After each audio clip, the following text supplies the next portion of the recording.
The signal came through at 03:47 Universal Time, cutting across every frequency that Earth's Deep Space Monitoring Station had been scanning for the past 8 years. Rita Hayes almost missed it. She had been reviewing old data logs, trying to find patterns in cosmic background radiation, when her equipment started screaming. Not beeping, screaming. The sound that filled the Antarctic facility was unlike anything she had heard before. It was desperate, raw, and unmistakably alive. Rita's hands flew across her console, isolating the frequency and running it through translation protocols that humanity had barely begun to understand since joining the galactic community. The message resolved itself in fragments. Words appeared on her screen in standard galactic script, then converted to English through systems that still felt like magic to most humans. "Anyone, please, our children. They're dying. The swarms came 3 cycles ago. We have no weapons, no defense. This is Nalani Colony World. Coordinates attached. If you can hear this, we're dying." The message repeated, over and over. The same desperate plea cycling through the void, hoping anyone would care enough to respond. Rita's supervisor arrived within minutes. Then the facility director. Within an hour, the message had reached Earth's Unified Defense Council, and within 3 hours, every major government on the planet had convened emergency sessions. The galactic response came faster than expected. Multiple species sent official communications to Earth's diplomatic channels. The messages varied in tone but shared the same basic content: stay out of it. The Nalani were too far into contested space. The Kreth swarm was too dangerous. Intervention would destabilize regional politics. Some species were more direct, suggesting that humanity should focus on understanding its place in galactic civilization before attempting heroics. Ambassador Lena Okoye read these messages aloud during the emergency council meeting. She stood in the center of a holographic conference room, surrounded by the faces of leaders from every continent. Some appeared in person, others projected in from their respective capitals. All of them looked tired. Humanity had spent 8 years trying to prove they weren't the dangerous primitives that most galactic species believed them to be. The Valorian Collective advises against intervention. Okoye continued, scrolling through another message. They suggest we lack the experience for this type of operation. The Trail Union reminds us that the Nalani chose to settle in unsecured territory and must accept the consequences of that choice. Admiral David Cross, commander of Earth's primary defense fleet, slammed his fist on the table hard enough to make several holograms flicker. "They're telling us to let children die because of politics." "They're telling us to know our place," Okoye replied quietly. "We've been part of this community for less than a decade. Most species still remember their first contact reports about us. Wars, weapons, aggressive expansion across our own solar system. They're afraid we'll make things worse." "Or they're afraid we'll show them up," muttered General Park from the Sol Command Center. The debate raged for another 2 hours. Every argument that had ever been made about humanity's role in the galaxy surfaced again. Some leaders worried about overstretching their forces. Others questioned whether Earth had the right to intervene in alien affairs. A few wondered if this was a trap designed to test humanity's restraint. Rita watched the proceedings through a live feed from her station in Antarctica. She had been asked to remain on duty, monitoring the Nalani signal for any changes. It hadn't changed. The same desperate words repeated endlessly, a digital ghost crying out in the dark. She pulled up the coordinates that had been attached to the distress call. The Nalani Colony World was 47 light-years from Earth. Their star system sat in a region that galactic maps labeled as disputed territory, which apparently meant that nobody wanted to defend it, but several species claimed ownership rights. The planet itself appeared to be a garden world, rich in vegetation, with 3 moons and a stable orbit. Rita zoomed in on the most recent surveillance data that Earth's long-range probes had gathered. The images were weeks old, but they showed a world that should have been thriving. Instead, she saw burned scars across the major continents, orbital debris where stations used to be, And on the largest moon, something that looked like massive hives spreading across the surface like a plague. The Kreth swarm. Rita had read the limited intelligence reports available on them. A hive-mind species that reproduced rapidly and consumed resources with terrifying efficiency. They moved through space in living ships, establishing breeding grounds on moons and asteroids before overwhelming their target worlds. Most species avoided them entirely. Those who couldn't simply evacuated and mourned their losses. Admiral Cross appeared on her screen suddenly, his face filling her monitor. "Hayes, you're the one who found the signal." "Yes, sir." "In your professional opinion, how long do they have?" Rita looked at her data. The signal strength had decreased by 3% in the past 6 hours. "Based on degradation patterns, I'd say the primary transmission station will fail within 72 hours. After that," she didn't need to finish the sentence. Cross nodded. "The council just voted, we're going." Rita felt something release in her chest that she hadn't realized was tight. "Sir," the other species said. "I know what they said," Cross interrupted. "But here's what I think. We spent millions of years evolving on a planet that was constantly trying to kill us. We fought ice ages, predators, diseases, and each other. We learned to survive because we had to, and somewhere along the way, we learned that the strongest thing we could do was protect those who couldn't protect themselves. The galaxy can think whatever it wants about us. We're going to answer that call." Rita watched as her screen filled with new data. Fleet movements, deployment orders, mobilization schedules. Earth's military apparatus was waking up, and it was moving fast. Admiral Cross's face appeared one more time. "Keep that signal alive, Hayes. Keep it broadcasting. I want those people to know that someone heard them. Someone is coming." The transmission ended. Rita turned back to her console and began boosting the signal, adding Earth's own relay stations to amplify the Nalani's desperate cry. But this time, she added something new to the transmission. A response in Galactic Standard script. "Message received. Help is coming. Hold on." 47 light-years away, she hoped someone was still alive to receive it. The fleet assembled faster than anyone thought possible. Ships that had been scattered across Earth's solar system converged on the launch coordinates within 18 hours. Crews that had been on leave were recalled. Supplies that had been earmarked for training exercises were redirected to combat operations. The entire planet shifted into a mode that most species only achieved during existential threats to their homeworlds.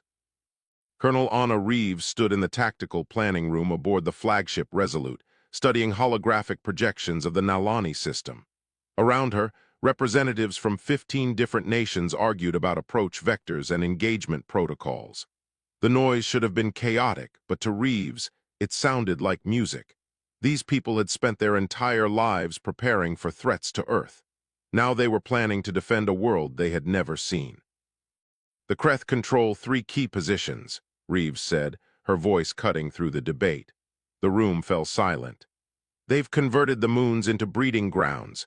Intelligence suggests each moon produces approximately 50,000 drones per cycle. They're using the moons as bombardment platforms, raining biological pods onto the planet's surface." A Brazilian commander named Silva leaned forward.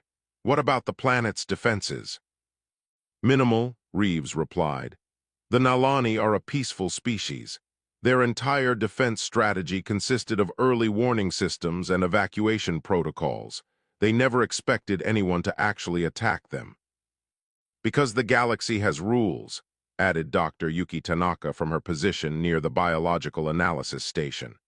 "Most species conduct warfare through formal declarations, limited engagement zones, and negotiated settlements.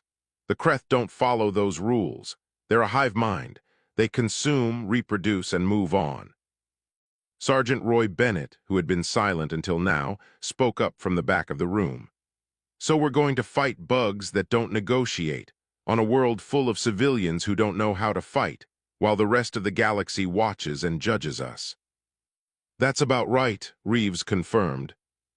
Bennett grinned. "Sounds like Tuesday." The comment broke the tension in the room. Laughter rippled through the assembled officers, dark and knowing. These were people who had survived conflicts on Earth, a planet where evolution had been a constant arms race for billions of years. They understood something that most galactic species had forgotten. Sometimes survival meant embracing violence with precision and purpose. The fleet entered slip space 6 hours later, 63 ships carrying 12,000 personnel. Every vessel was packed with supplies, weapons, and equipment that had been designed for defending Earth from threats that most aliens considered paranoid fantasies: kinetic weapons, chemical explosives, biological countermeasures. Humanity had spent centuries perfecting the art of killing things that wanted to kill them first. During the 3-day journey through slip space, the fleet transformed into a mobile military academy. Veterans shared tactics with rookies. Engineers modified weapons based on limited intelligence about Kreth biology. Medical teams studied Nalani physiology to prepare for possible civilian casualties. Every spare moment was used to prepare, adapt, improve. Dr. Tanaka became the most popular person on the Resolute. Her xenobiology lectures were packed with soldiers eager to understand their enemy. She explained how the Kreth communicated through pheromones, how their drones operated on instinct directed by higher-level controllers, how their entire species functioned as a single organism spread across millions of bodies. "They're efficient," Tanaka explained during one session. "Every action serves the hive. They don't understand concepts like mercy or negotiation because those ideas don't benefit the collective. They see other species as resources to be harvested." "How do you kill something like that?" asked a young pilot named Casey. "You disrupt their communication," Tanaka replied. "Or you eliminate their command structures, remove the higher-level controllers, and the drones become confused. They'll still be dangerous, but they'll lose coordination." Captain Omar Bashir, squadron leader for the fleet's fighter wings, raised his hand. "What if we don't fight them the way they expect? Most species engage in formation, right? Organized battle lines and strategic positions. What if we just didn't?" Reeves smiled. "Go on." "Earth's military history is full of unconventional tactics," Bashir continued. "Guerrilla warfare, ambush strategies, psychological operations. The Kreth might be a hive mind, but they're still operating on biological programming. Programming can be confused." The idea spread through the fleet like wildfire. By the time they were 12 hours from their destination, every unit had developed contingency plans that violated standard galactic combat doctrine. They would hit fast, hit hard, and hit from directions the Kreth wouldn't predict. Admiral Cross addressed the entire fleet the night before they dropped out of slip space.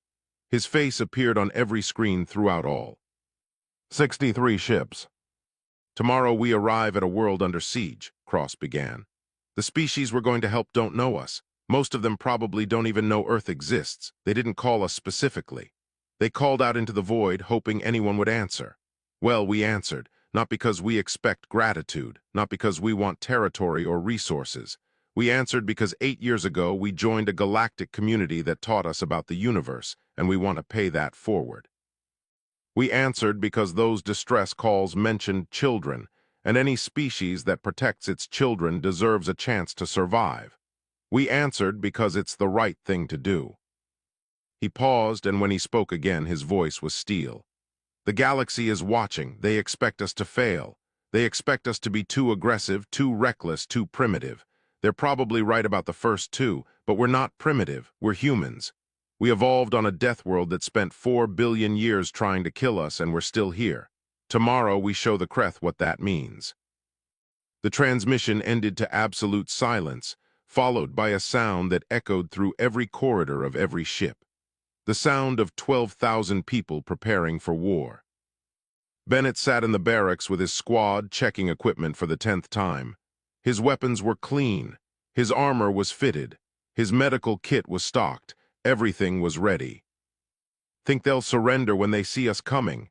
asked one of his soldiers. Bennett shook his head. "The Kreth don't surrender, but that's okay. Neither do we." The fleet dropped out of slip space at 06:00 Universal Time. The Nalani system appeared on their sensors, and every screen filled with the same image. A beautiful garden world wrapped in smoke and fire, 3 moons glowing with bioluminescent hives, and between them, an enemy that numbered in the millions. Admiral Cross's voice came through on all channels, calm and certain. "All ships, this is Resolute. Welcome to Hell, let's get to work." The Kreth attacked within seconds of the human fleet's arrival. Their response was mechanical, predictable. 3 waves of bioships launched from the nearest moon, moving in perfect formation toward the new arrivals. Each wave numbered in the hundreds, their chitinous hulls reflecting the system's star like moving constellations of death. The Kreth expected defensive formations. They expected the humans to establish a perimeter and protect their larger vessels while smaller ships engaged at range. That was how every species fought. That was the pattern. Humans ignored the pattern completely. The fleet scattered, not in retreat, but in a chaos that looked like madness to any observer familiar with galactic naval doctrine. Ships broke formation and accelerated in seemingly random directions. Fighters launched and immediately dove toward the planet instead of engaging the incoming waves. The Resolute, the flagship that should have remained in protected space, charged directly at the largest concentration of enemy vessels. The Kreth bioships attempted to adapt. Their formation shifted, trying to intercept the scattered targets. But humans didn't scatter randomly. Every ship had a specific target, a specific mission, and they executed with precision that looked like chaos only because nobody else fought this way. Captain Bashir led his fighter squadron through the atmosphere of the nearest moon. The bioluminescent hives covered the surface like infection, pulsing with movement as millions of drones prepared for deployment. His ships skimmed low, weapons blazing, targeting the largest structures. Behind them, explosions bloomed in the strange light of the Kreth breeding grounds. "This is Red Squadron," Bashir reported, his voice steady despite the G-forces he was pulling. "We've got their attention. Moon One's defenses are activating." "Copy that, Red Squadron," Cross replied from the Resolute. "Keep them busy. Ground teams are deploying now." On the planet's surface, Sergeant Bennett's unit hit dirt in the middle of what used to be the Nalani capital city.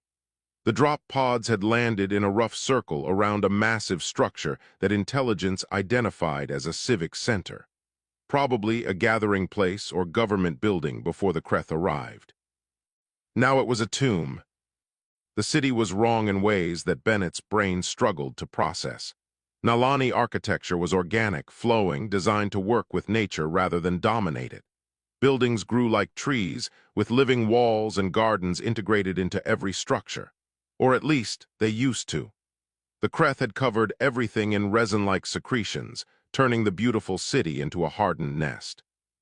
"Spread out," Bennett ordered. "Look for survivors, watch for drones." His squad moved through the ruins with weapons ready.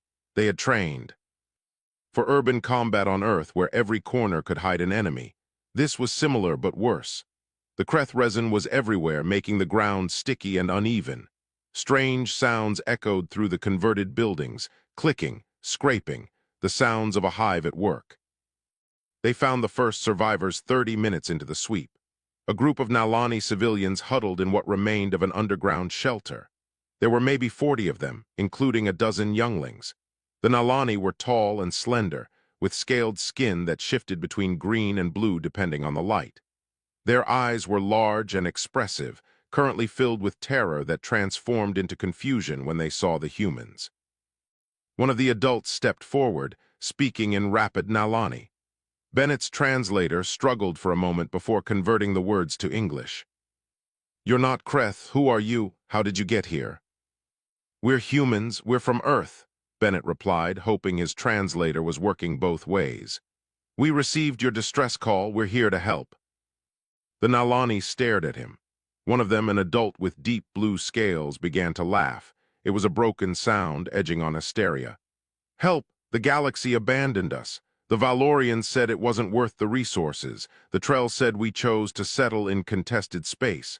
Nobody came. Nobody was supposed to come." "Well," Bennett said, We don't really care what the galaxy thinks. You called for help. We answered. That's how this works. A youngling, barely waist-high to the adults, pushed through the crowd. The child moved toward Bennett with the fearlessness that seemed universal to younglings of any species. The child reached up and touched Bennett's armor, scales reflecting the glow from his helmet lights. "Are you warriors?" the child asked. Bennett knelt down to the child's level. "Yeah, kid, we're warriors, and we're going to keep you safe." The shelter's entrance exploded inward. Kreth drones poured through the opening, their mandibles clicking with predatory rhythm. Each drone was the size of a large dog, covered in black chitin armor, with multiple limbs that could serve as either weapons or locomotion. They moved with unnatural coordination, a small part of a vast intelligence directing their every action. Bennett's squad didn't hesitate. Gunfire filled the shelter, deafening in the enclosed space. The drones fell, but more kept coming. These weren't sophisticated enemies. They were biological weapons, programmed to swarm and overwhelm. "Get the civilians back," Bennett shouted. "Corporal Way, defensive position at the rear exit." Way, the squad's medic, grabbed the nearest Nalani adults and started pushing them toward the back of the shelter. The civilians scrambled to obey, grabbing younglings and moving away from the entrance. The Nalani were faster than they looked, which made sense.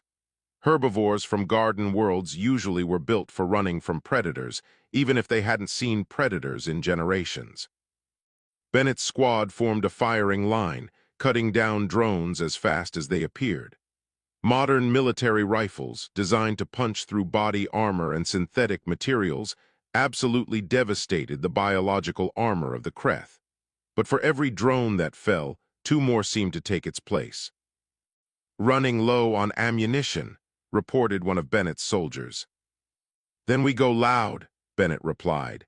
He pulled a grenade from his belt, armed it, and threw it into the mass of approaching drones.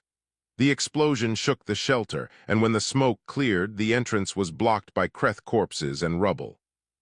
Silence fell. Bennett counted to 10, then 20. No more drones came.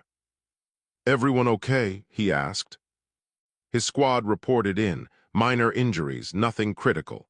Bennett turned to the Nalani civilians. They were pressed against the far wall, staring at the humans with expressions that Bennett couldn't quite read.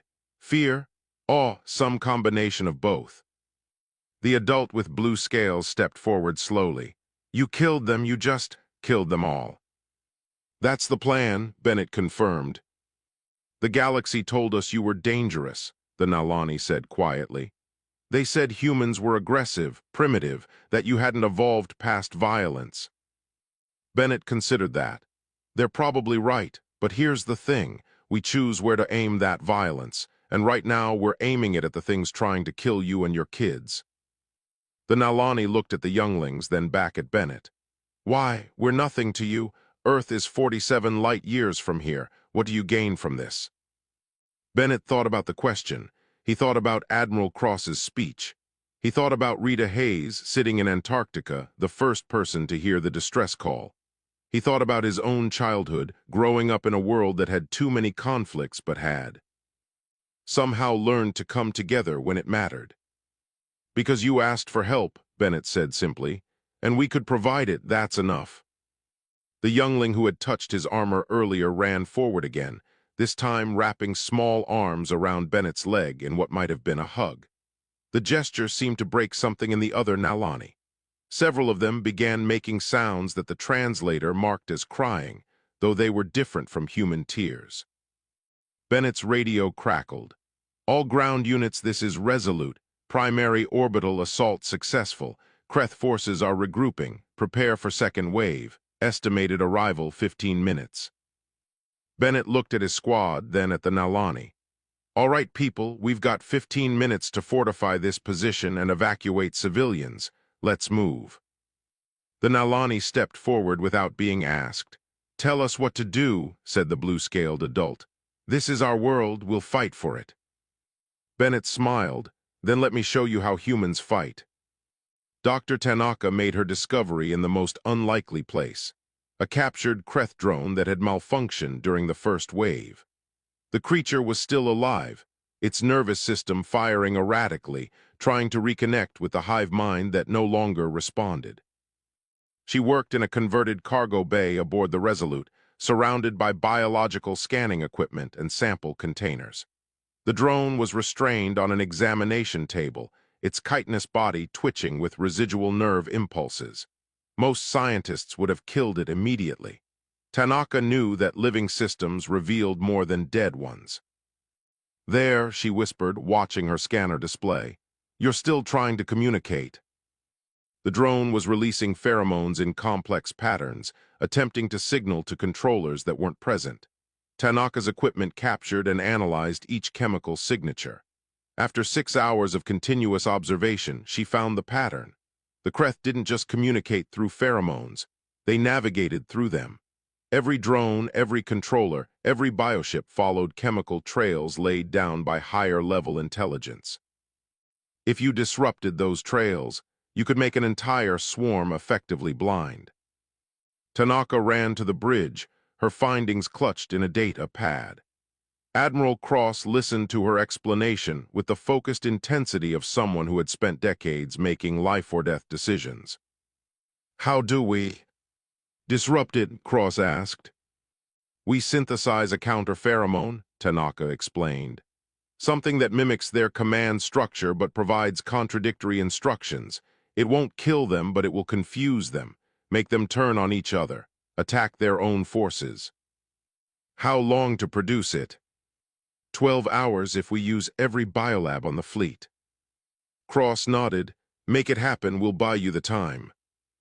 On the planet's surface, that time was measured in blood and determination.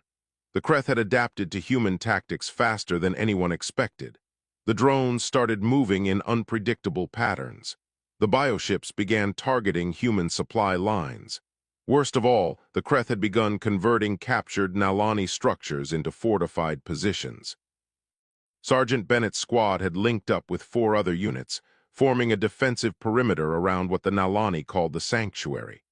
It was a massive underground complex designed as an emergency shelter, now housing over 3,000 civilians. The entrance was a natural cave system that the Nalani had expanded and reinforced. It was defensible, but only if the humans could hold the approaches. The Nalani who had chosen to fight alongside the humans had proven surprisingly capable. They were herbivores, yes, but herbivores from a world that had once known predators. They remembered, somewhere in their evolutionary memory, what it meant to run and hide. Now humans were teaching them to stand and fight instead. A Nalani named Breen had emerged as a natural leader among the civilians. Breen had been a teacher before the invasion, responsible for 30 younglings in a community learning center.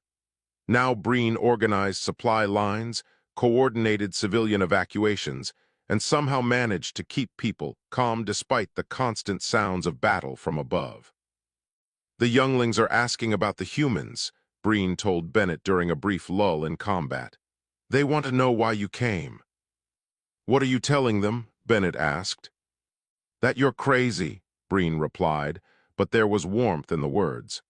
"That humans are the only species in the galaxy insane enough to fight for strangers." Bennett laughed. "Yeah, that sounds about right." The lull ended with the scream of air raid sirens that the humans had set up.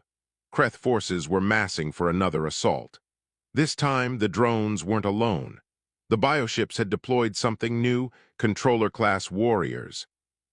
Larger and more intelligent than the standard drones. Each controller directed hundreds of smaller units with terrifying efficiency. "Positions," Bennett shouted. His squad spread across the defensive line, weapons ready. Beside them, Nalani civilians who had chosen to fight took up improvised weapons, sharpened metal poles, acid compounds derived from local plants. One enterprising group had figured out how to turn agricultural equipment into flamethrowers. The Kreth came like a living tide, flowing over the ruined cityscape with single-minded purpose. Human weapons blazed, cutting down the front ranks. Nalani defenders used their natural speed to hit and retreat, luring drones into kill zones. But there were too many. For every Kreth that fell, 3 more took its place. "We're being pushed back," someone shouted. Bennett assessed the situation in seconds. They couldn't hold this position. The line would break, and when it did, the Kreth would pour into the sanctuary. 3,000 civilians, most of them younglings, would be slaughtered. He made a decision that would haunt him or define him, depending on whether they survived. All units fall back to secondary positions. Bennett's squad will hold the main approach. That's a suicide mission, Corporal Way said flatly. That's an order, Bennett replied. Get those civilians evacuated to the deep shelters. We'll buy you the time. His squad didn't argue. They understood. This was what soldiers did. They stood between the innocent and the darkness, and they didn't move until everyone else was safe. The other units pulled back, covering the civilian evacuation. Bennett's squad of 12 soldiers positioned themselves at the narrowest point of the approach, where the Kreth would have to funnel through to reach the sanctuary. They had maybe 20 minutes of ammunition, 30 if they were lucky. Breen appeared beside Bennett, holding a sharpened pole. I'm staying. No, you're not. You need to protect those younglings. There are other adults who can do that, Breen said. You humans have a saying, don't you, about standing together. Bennett wanted to argue. He wanted to order this civilian to safety, but he saw the determination in Breen's eyes and recognized it. This wasn't bravado. This was someone who had decided that their world was worth dying for. All right, Bennett said, but you follow my orders. Yes, Sergeant. The Kreth attacked with everything they had. Wave after wave crashed against the human position. Bennett's squad fired until their weapons overheated, switched to secondary weapons, then went to melee when the ammunition ran dry. They fought with knives, with rocks, with their bare hands when nothing else remained. Breen stayed at Bennett's side, fighting with a ferocity that would have seemed impossible 3 days ago. The teacher had become a warrior, protecting younglings in the only way left available. The attack lasted 17 minutes. To Bennett, it felt like hours. When the Kreth suddenly withdrew, Bennett couldn't understand why. Then his radio crackled with Dr. Tanaka's voice, breathless with excitement.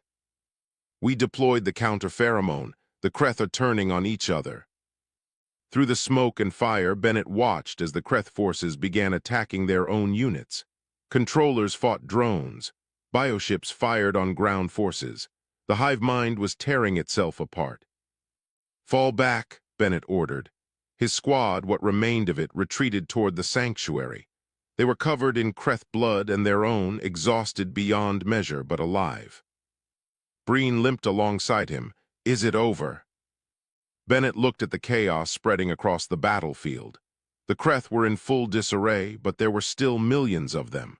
And somewhere in orbit, their command ship remained intact. Not yet, Bennett said, but we hurt them bad.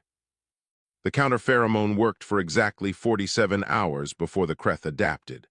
Dr. Tanaka had predicted they would, but she had hoped for more time.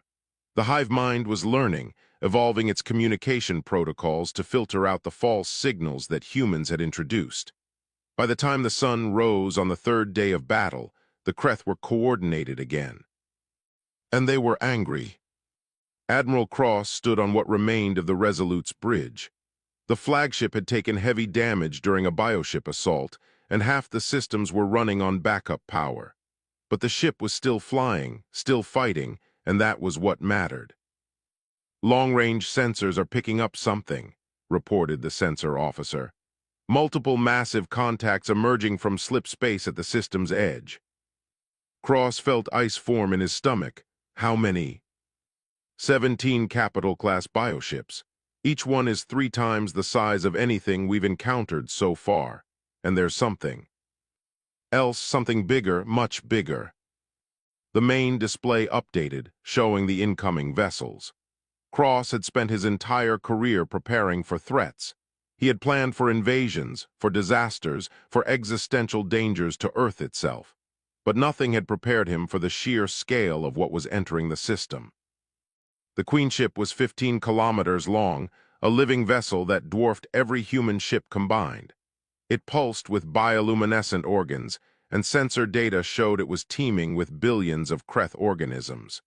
Behind it, The 17 capital ships took up escort positions. They brought their entire hive, Cross said quietly. Everything we've fought until now was just the advance force. Colonel Reeves appeared on his screen from the planet's surface. Her face was covered in dust and blood, but her eyes were sharp. Admiral, ground forces are reporting increased Kreth activity. They're pulling back from established positions. It looks like they're waiting for something. They're waiting for Mama to arrive, Cross replied. He looked at the display showing their own forces. 63 ships had entered the system. Now 37 remained operational. They had lost over 3,000 personnel. Every ship was running on fumes, every unit was below strength. They had been fighting continuously for 3 days. And now they faced an enemy force that could wipe them out without effort. Cross's communication officer looked at him, waiting for orders. The young woman's hands were steady, but her eyes asked the question everyone was thinking: do we retreat? Cross thought about the 3,000 Nalani civilians in the sanctuary. He thought about the younglings who had started following human soldiers around, calling them sky warriors in their language. He thought about Breen, the teacher who had become a fighter.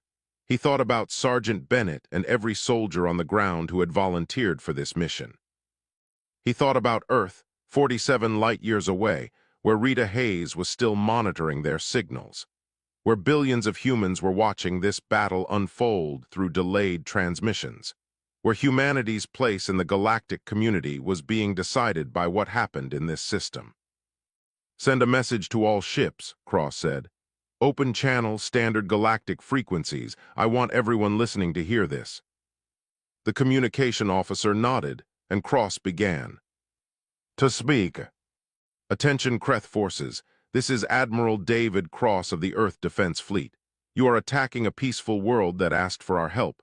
You are killing civilians. You are destroying younglings. We came here to stop you, and that mission hasn't changed. You can leave now, or you can find out why the galaxy calls us Deathworlders. Your choice." The Queen ship's response came immediately.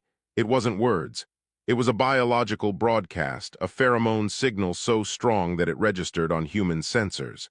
When Dr. Tanaka translated it, the message was simple: submit or die. "They're not interested in talking," Reeves said. "Good," Cross replied. "Neither am I. All ships. This is what we're going to do. It's crazy, it's probably going to kill us, but it's the only play we have." He outlined his plan. As he spoke, he watched the faces on his screen shift from despair to disbelief to a kind of reckless determination that was uniquely human. When he finished, there was silence.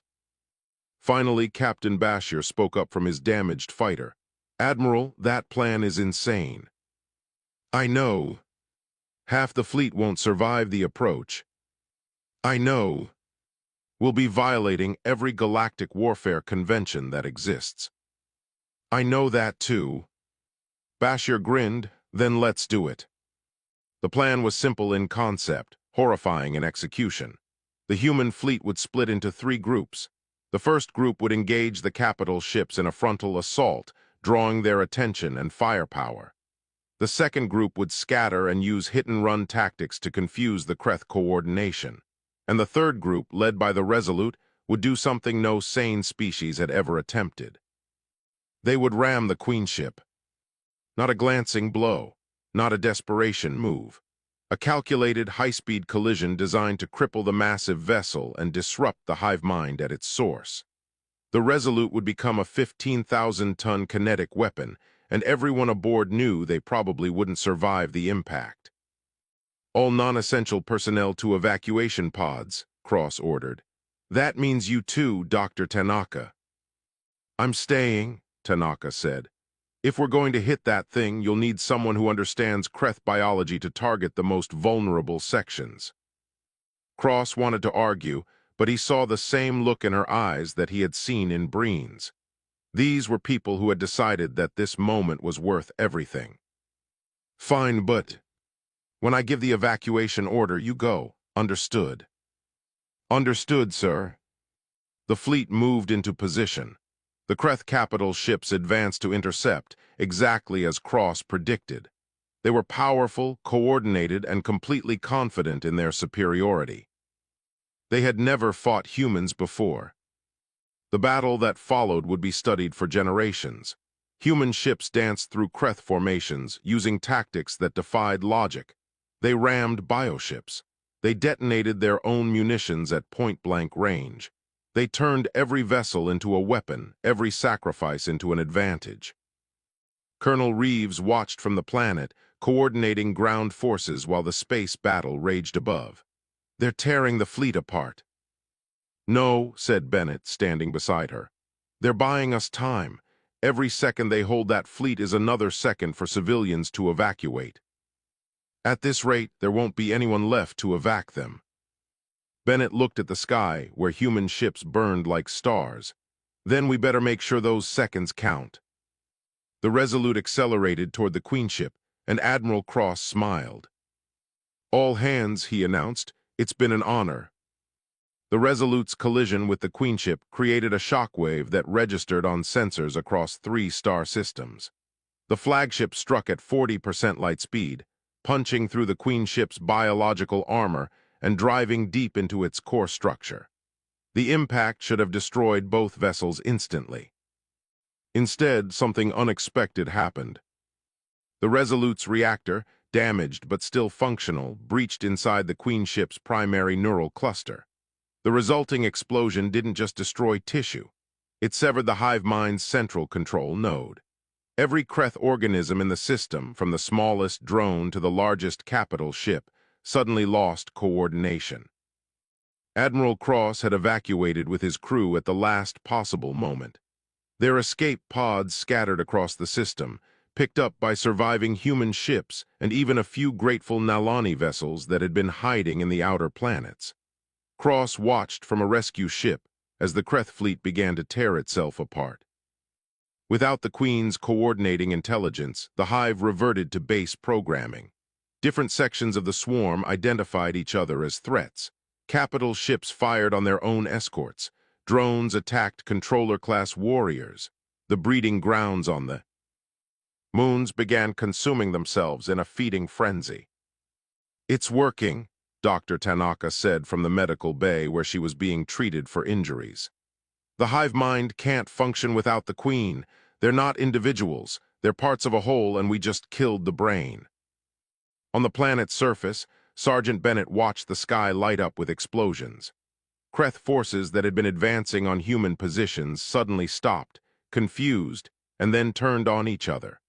The relief was so sudden that several soldiers collapsed from exhaustion they had been pushing through on pure adrenaline. Breen emerged from the sanctuary, scaled face reflecting the light of dying bioships above. "Is it over?" "Yeah," Bennett said. "I think it is." The cleanup took weeks. Human engineers worked alongside Nalani civilians to clear the Kreth resin from buildings. Medical teams treated wounded from both species, learning each other's biology through necessity. The remaining human fleet maintained orbital security while damaged ships limped toward repair stations. The galactic community's response came in waves. First was silence. Then came observation ships from a dozen species, keeping careful distance but clearly monitoring the situation. Finally, the Galactic Council sent an official delegation. Ambassador Akoi met them in orbit, aboard one of the few human ships still fully operational. The Council representatives were a mixture of species, all of them looking distinctly uncomfortable. "Ambassador Akoi," began the lead representative, a Valorian named Trell. "The Council has reviewed your actions in this system." And Akoi asked calmly, "You violated 17 different engagement protocols. You deployed weapons that most species have banned. You risked starting a full-scale war with the Kreth Collective. And you did all of this without authorization from any established galactic authority." "That's correct." Trell seemed thrown by her directness. "You don't deny these violations." "Why would I? You asked us to stay out of it. We chose to help anyway. The Nalani are alive because we made that choice. If that violates your protocols, then your protocols need updating." Another representative spoke up, this one a Trell diplomat. You must understand the concern. Humanity has been part of our community for less than a decade. Your species is aggressive, unpredictable, and prone to violence. This action proves that you're not ready for. Stop, Akoy interrupted. I'm going to save us all some time. You're afraid of us. You've been afraid since first contact. You see a species that evolved through constant conflict, and you worry that we'll bring that violence to the galaxy. Well, you're right. We are violent. We are aggressive. Earth taught us to be that way because it was the only way to survive. But here's what you don't seem to understand. We choose where to direct that violence. We aim it at things that threaten the innocent. At forces that prey on the helpless. At anyone who thinks the strong can simply take from the weak without consequence. If that frightens you, good, it should. The delegation fell silent. Finally, Trell spoke again, and this time there was something different in his voice. Not fear, but perhaps respect. The Nalani have formally petitioned for a defense treaty with Earth. The Council wanted to warn you that accepting such a treaty comes with responsibilities. We're aware. And you'll accept. Akoy smiled. Representative, we traveled 47 light years to answer a distress call from people we'd never met. We fought a war we had no strategic reason to fight. We lost thousands of personnel protecting strangers. Do you really think we'd abandon those same people now? 3 months after the battle, the Nalani world had begun to heal.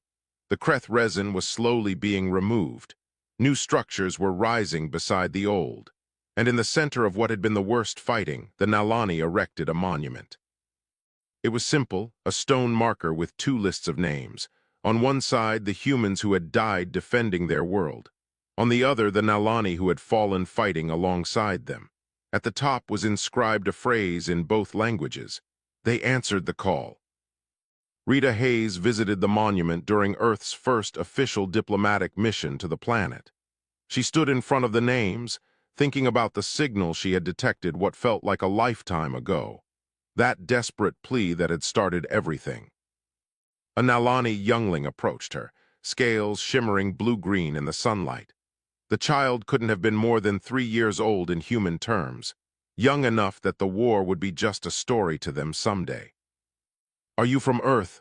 The youngling asked in careful, practiced English. Yes, Rita replied. My parents say the Sky Warriors saved us. They say humans came when no one else would. Rita knelt down to the child's level. Your parents called for help, we just answered. Will you answer again, if we call again? Rita thought about Admiral Cross's speech, about Sergeant Bennett and Breen fighting side by side, about the Resolute's final flight, about everything humanity had learned about itself during this mission. Yes, she said simply. Anytime you call, we'll answer. That's what friends do. The youngling smiled and ran back to its parents, who were watching from a distance. They approached Rita and bowed in the Nalani gesture of profound respect. Thank you, the parent said, for everything. You're welcome, Rita replied. But really, thank you for giving us the chance to be who we wanted to be. That night, Rita returned to Earth's temporary embassy and filed her report. She included everything: casualty numbers, political implications, resource expenditures. At the end, she added a personal note. The question was never whether we could help. It was whether we would choose to. We made our choice, and in doing so, we defined ourselves for the entire galaxy to see. We are not conquerors. We are not warlords. We are protectors. And when anyone calls for help, Earth will answer. The report was forwarded to Earth's Unified Defense Council. It was read by every major government. It was analyzed by military strategists and debated by diplomats. But the most important readers were the billions of humans who saw it as a public document. They saw what their species had done. They saw the cost and the consequence. And overwhelmingly, they agreed this was who they wanted to be. 6 months after the battle, a new distress call reached Earth. This time from a mining colony in a different sector. Before the message even finished transmitting, Fleet Command was mobilizing a response. Rita Hayes sat at her station in Antarctica, monitoring the signals. She heard the call for help and she smiled. She knew what was coming. She had helped start this. Humanity had awakened and the galaxy would never be the same. The sleeping giant had risen, and it had chosen to stand guard over those who could not stand alone. And somewhere in the vast darkness of space, there were beings who heard that and felt hope for the first time in generations.